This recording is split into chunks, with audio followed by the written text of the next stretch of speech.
Go, get out of here. Get the out of here. Go, run, run, run, run. Faster, faster.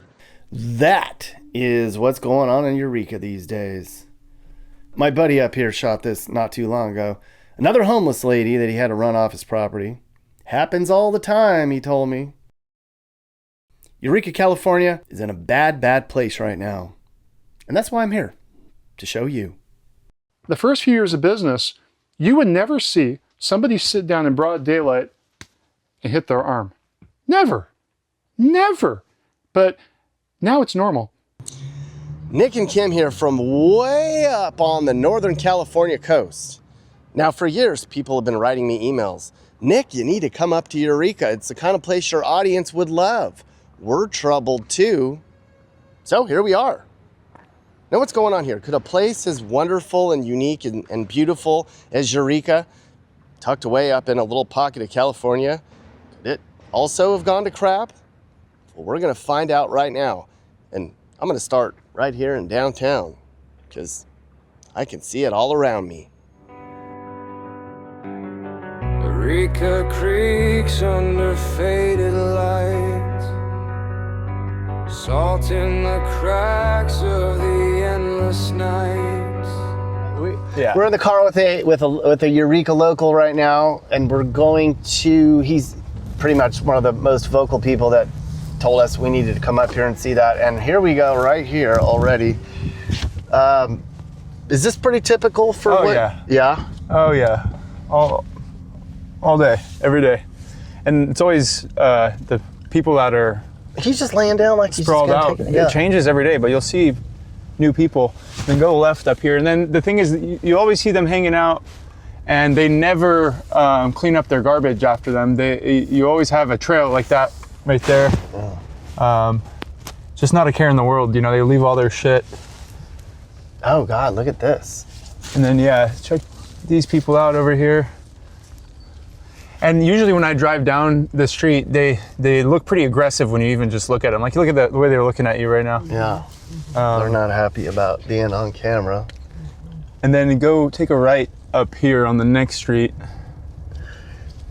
God, it's such a wonderful city, right? Like it's... Yeah, this is where visually, it's usually the worst. God. In the morning... Oh yeah, my goodness. in the morning, you'll have everybody from around here kind of... with their tent set up, and then the cops come and tell them to move it, but they don't go anywhere. They just hang out. Is this our Skid Row? Pretty much, yeah. It's our mini Skid Row here. And they don't, these people are all, the thing is they don't just stay here. They go steal shit from all over the town. This guy on the bike right there, he rides right in front of my property, blasting music, scouting for shit. Yeah. He's been going around for a couple years. Just sketchy people that you really don't want to have anything to do with. Damn, ever. That's like gangs in New York shit back there. Yeah. They say Eureka's a strange mix of spectacular scenery and intense addiction. You've probably heard of Eureka, but you probably don't know where it is. It's right here in Humboldt County, right along the coast. The area is wonderful. There's Redwood National Park, a bunch of other national parks, Mount Shasta, tons of forest. Eureka's not actually on the water. It's in a bay behind an inlet. A lot of the European explorers didn't even know it was back here for a long time. They just drove right by it. Couldn't even see it because of all the fog. And then one day in 1850, an expedition company came back here. And they were like, holy crap, this would make for a great port town. And then soon, Eureka became the most important shipping center in the area. For gold miners, for the timber industry. It was a big deal here for a long time. Miners, loggers, fishing ships, the culture. It was wonderful. No place like it in California. Good values, strong families, hard work.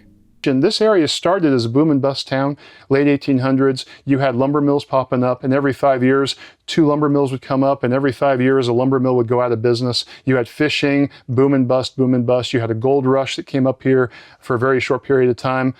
You had a little bit of prohibition. That's where my ancestors came in, a little bit of that. But you had this boom and bust culture. You had this behind, we call it the redwood curtain. Behind the redwood curtain culture of you put everything you have into the land, into your business, into what you're trying to do, and you might make it or you might not. All during the 50s, this place was a timber wrecker. There were hundreds of mills in the area. Everybody got rich off of lumber. The environmentalists complained they couldn't do that anymore. And then they overfished, so the fishing industry collapsed. Bunch more people were out of work. Everybody was so sad. But pot, hello. Turns out this is the best place in the world to grow weed. So everybody up here was growing it. And people got rich again. It was $3,000 a pound for Humboldt County bud. Who needs timber jobs? We can grow cannabis forever. Well, not forever. California made weed legal and that ruined everything again, damn it. Now it just costs too much to get a license, but even that doesn't matter because the price went down too much. They made themselves so weed famous up here, they put themselves out of business. And now nobody around here has another bright idea. This lady right here just came by 5 minutes ago, asked me for some change. I said I did not have any. Well, she found her beer, and that is her day. Must be nice. Now today, this place has gone to shit. It's been called the drug and homeless capital of Northern California. What? Well, check this out. We drove around and walked around for a couple days and saw all kinds of shit. I see his feet. Looks kind of comfy. Well, I mean, that's actually really sad. I mean, the fact that this is what our country's come to, that people are living like this. That big RV on the right, it's a nice RV, but she's been parked there for like 6 months and she has like a little 3-year-old girl. They live there together. Pretty sad. Let me. All right, so they got spot shotter stuff right here in downtown Eureka. They don't just put that there for nothing. I think that lady almost ran right into the car. Yeah, she just came out of the marsh, she's just wandering around.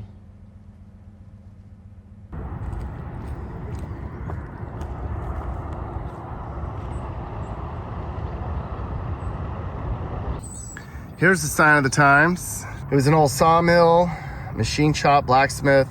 This is all the stuff that used to be why Eureka was really here.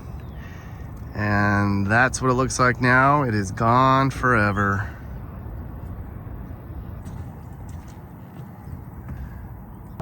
This dude's got a barbecue. He's coming down here to make some food. Somebody else is back there with the,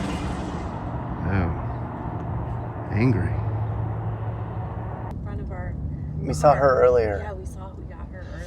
Well, Yeah, that's the thing about Look, this. we already are seeing him more than Yeah, once. the small town feel definitely translates to the homeless people too. You know, you recognize the same people every day. Yes.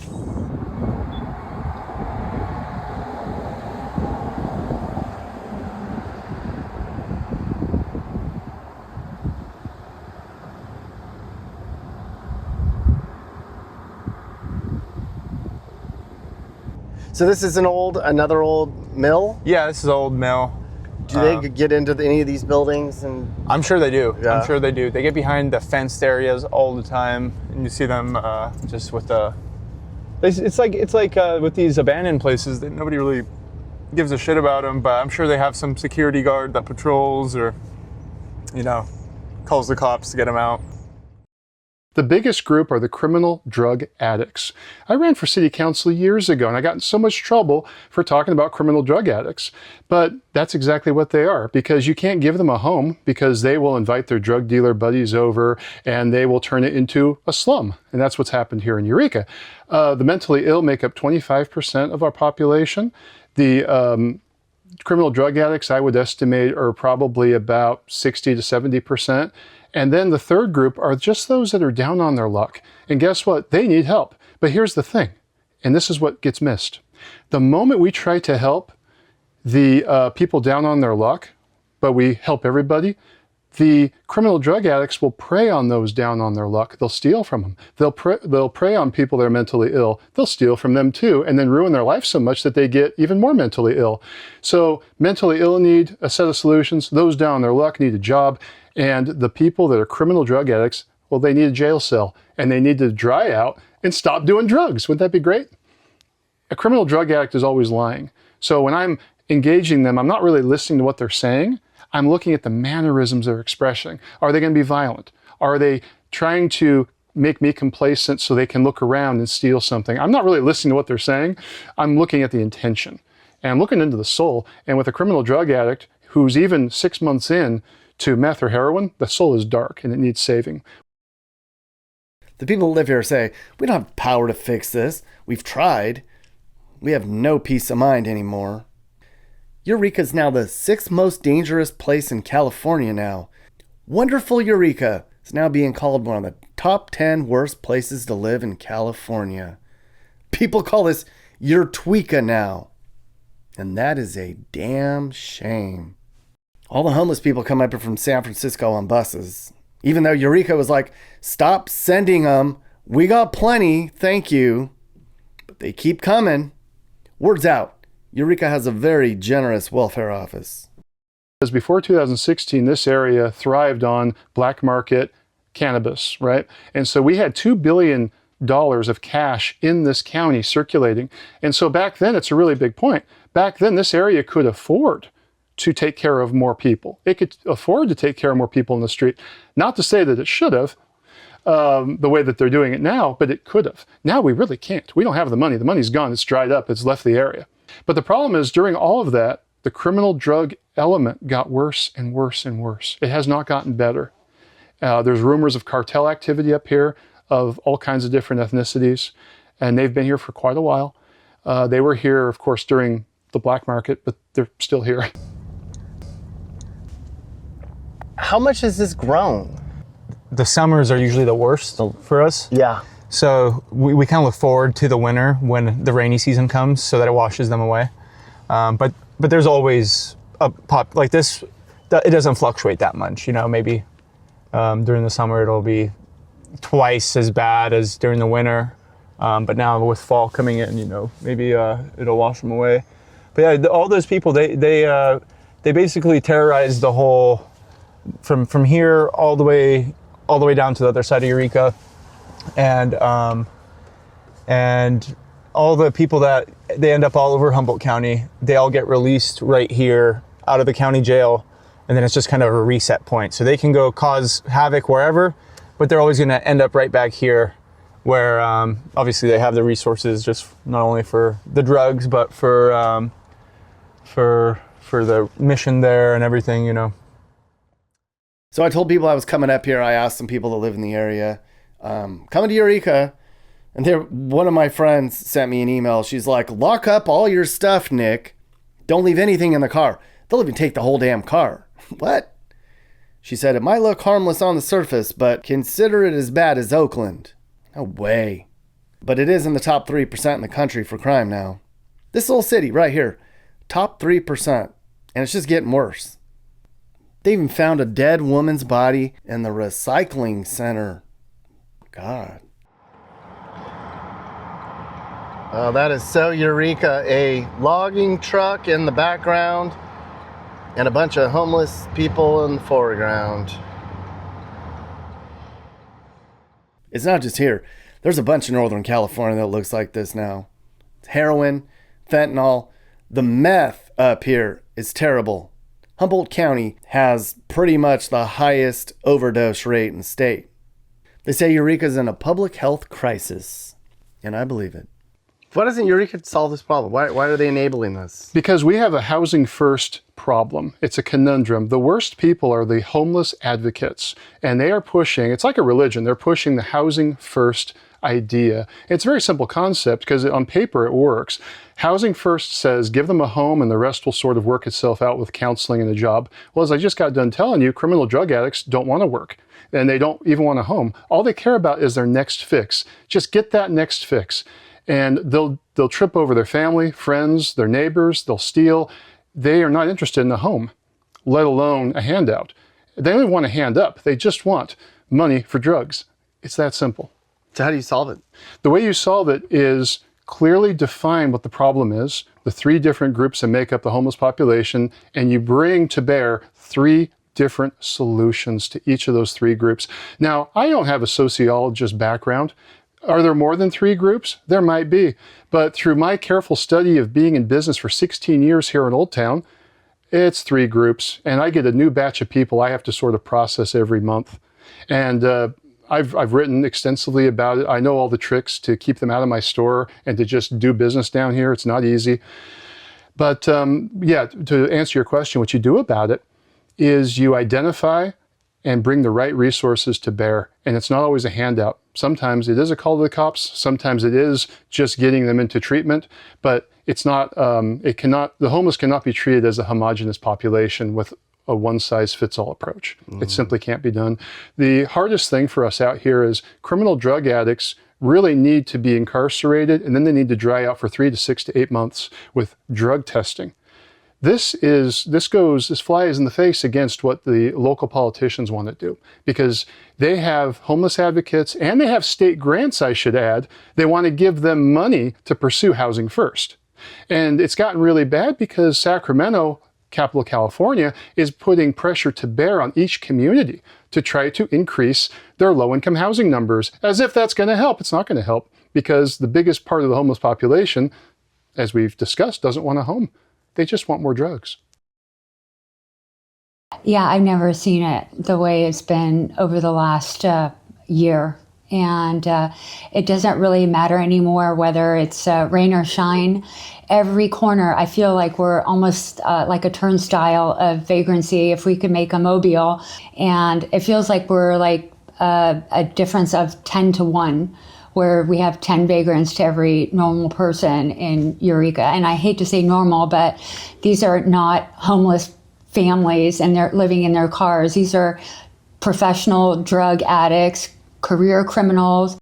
So word's out among the vagrants. Go up to Eureka. They've got a needle exchange program. There's room in the woods and on the beach to camp, and they don't enforce the law. Is that kind of how you envision why they're here? I can't understand why they're here except for that. I really don't.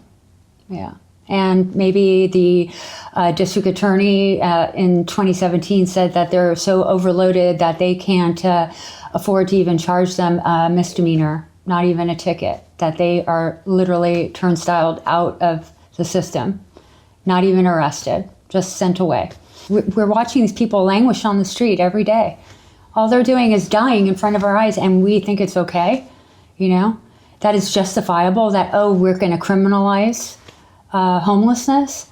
That's not what we're trying to do. We need to get them off the street to get better. What can we do to make them better? And that would be rehab.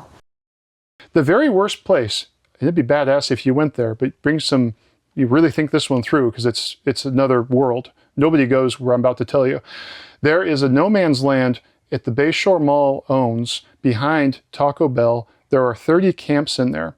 You'd walk into this camp and you couldn't even see the dirt on the ground because it was all syringes, like all syringes, no dirt, no gravel. And there were dead animals, 4 dead animals. I saw a deer over there, and I saw like rats and squirrel bodies.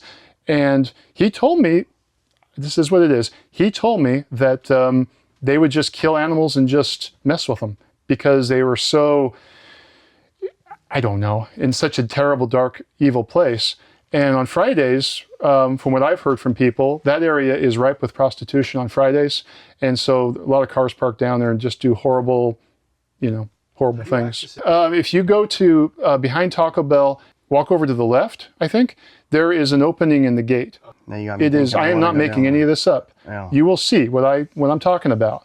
I'll never forget it. It is the worst place in Eureka, and that's saying something.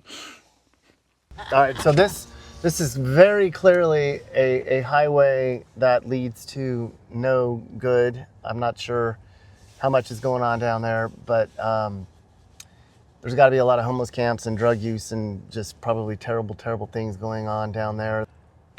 I am not going down there. No. Yeah. I did spot, my intel was correct. There are a few tents back here. I could see them from the drone, but there are some people back here living, kind of out of the way. You can see the signs of them back here. Oh, God, the things I do for YouTube. God, you guys are... All right, let's see. I don't want to get stabbed. There's a skateboard.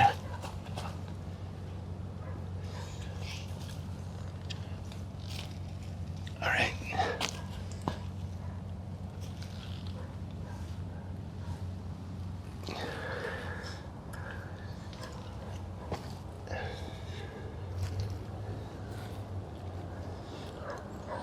All right, so there's signs of a homeless village back here. Somebody's key. So you've got a bike and a tent.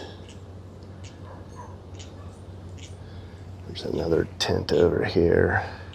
There's probably a few people back here. I'm not going back there much further because of what happened in Alaska. These people are freaking crazy. Come out with a damn knife or a machete or damn needle or maybe just a shitty diaper and smear it on your face. I feel like I'm on a jungle safari. Shh. Behind me is a sleeping homeless person. You can see the bicycle in the tent. He's sleeping. I should probably be quiet. I'm out in the woods behind Walmart in their natural territory where they exist in the natural environment. This is them in their... You have to be careful because you stir them up in their own natural environment. They don't like that very much. You have to be very quiet. And we had a huge fight about 8 years ago with a group called Hatcher. I call them the needle people. They do the needle exchange. It's not really an exchange. I can go into that if you wish. But the needle people would hire like old heroin addicts or heroin dealers, depending who you talk to. And they would go out into the community and identify people that needed clean needles. And the idea is that a Hatcher person, a needle person, will give you the needle and talk to you and counsel you on getting off of drugs. And the idea is, hey, at least they're getting a clean needle. But of course, criminal drug addicts who don't care about a home and don't care about a job, well, guess what? They don't care about clean needles either. So what ended up happening is we discovered groups like Hatcher would give like 100 needles in exchange for one. They would get a sharps container, which there is no clean way to count how many needles are in there. They would get a sharps container and then give the recipient... We actually don't know the answer. We tried to find out at the city hall and we were not successful.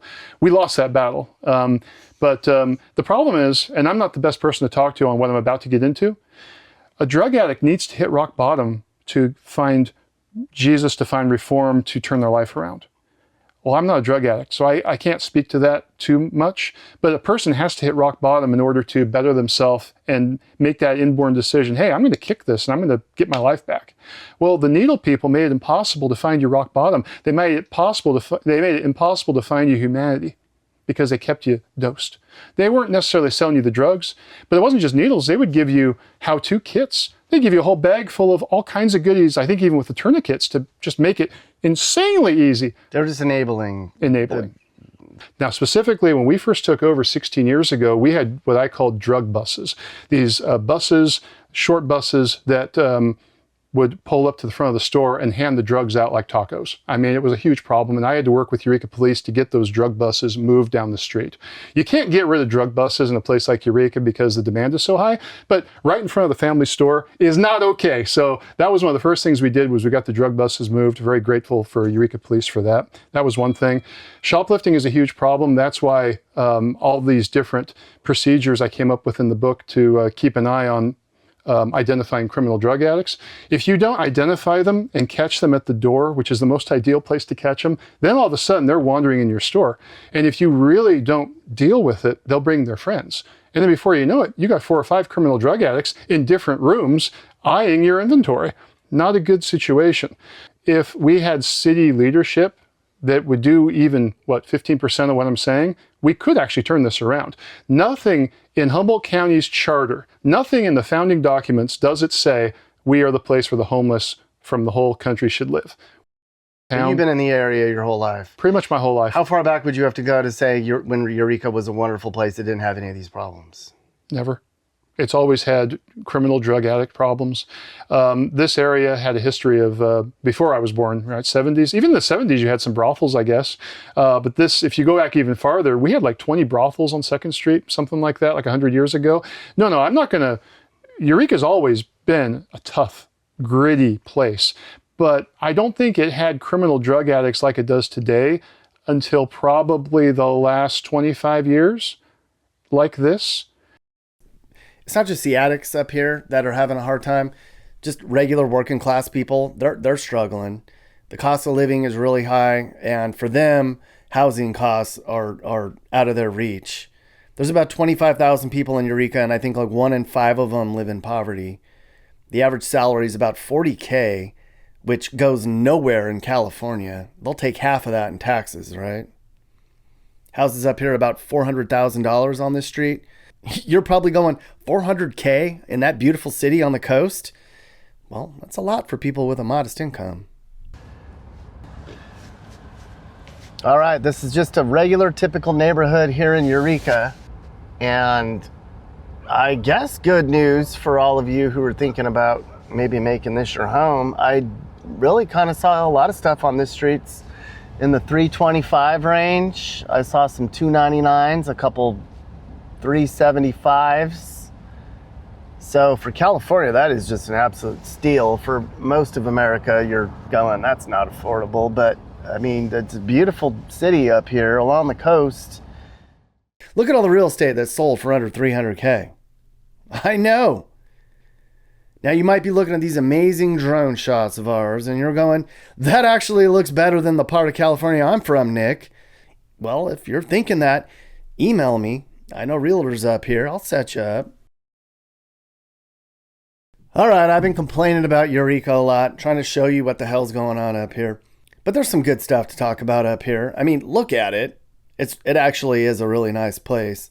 Downtown is really cool. It has that old charm to it. If it wasn't for the drug addicts all over town, this would be a top-notch coastal city. I showed you the worst of it, but we drove around downtown.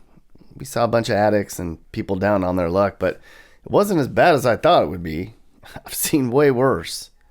Just saying.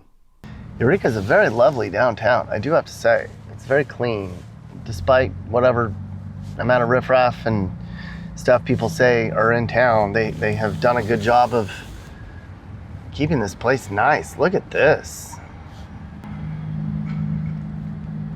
So there's a lot of business. I don't see any shuttered storefronts. Have you seen any? No. I mean, everything is open. I want to come down here and go shopping after I drop you off. There's all kinds of small independent businesses that are open down here. I don't know how busy they are, but they're open. This might be, honestly, after being here for a full day, this might be one of the coolest cities in California, like downtowns I've been to. I mean, it kind of has a San Bernardino vibe. JK, it does not. Look at that, there's a pub. We got to go to that pub later. Gallagher's. That's super cute. So the title of this video is gonna be, I went to the drug capital of Northern California, because technically Eureka is that. Also one of the highest homeless rates in California. I don't know if this is a sign of California kind of changing things and running people out of here, or Eureka doesn't have perspective on what bad really is. It could be a combination of both. I don't know. But this is the fourth stop in California now that looks not nearly as bad as what people describe.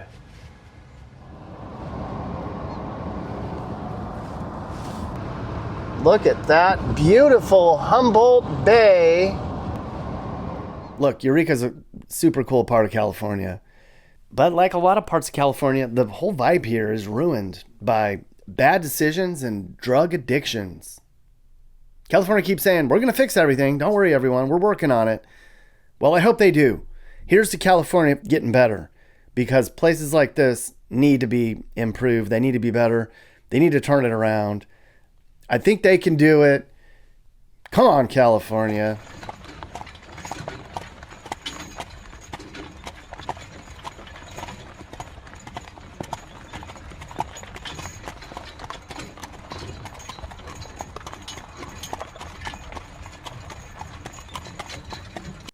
Thanks for watching. Hope you guys enjoyed that report from America. So we've been to every state now, and we know so many great places that most people don't know about. If you're trying to figure out where you should move, I can help. Email me, and I'll tell you about how I can find you the perfect place for you to move to. And if you need a realtor, I can help you with that as well. No one else knows America more than Nick and Kim and Mappy. This is my email. You can also find it in the description or on the channel. And if you want to buy some Mappy gear, well, you can find that link in the description as well. You can get shirts, hats, mugs, stickers, hoodies, all kinds of great Mappy merch. Click the link, get some Mappy gear. I'm also on Cameo. If you want me to send you or somebody you know a personalized video message, go to Cameo and search Nick Johnson, or just click the link in the description. Well, hey, Nick Johnson fans. So YouTube's pushing this whole membership thing now, and I think it's great. So I set one up for this channel. If you want to be a member on this channel, you can only do it on your computer right now. They make it hard for some reason. So go and hit join right there, and you can support the channel and join various membership tiers. I'm excited about it because I'm going to post all sort of behind the scenes content, extra interviews, fun Mappy stuff, bonus songs, and more. Just some extra stuff that doesn't make it on the main channel. So think about becoming a member. Huh, everyone? You should join. I did. Thanks for watching.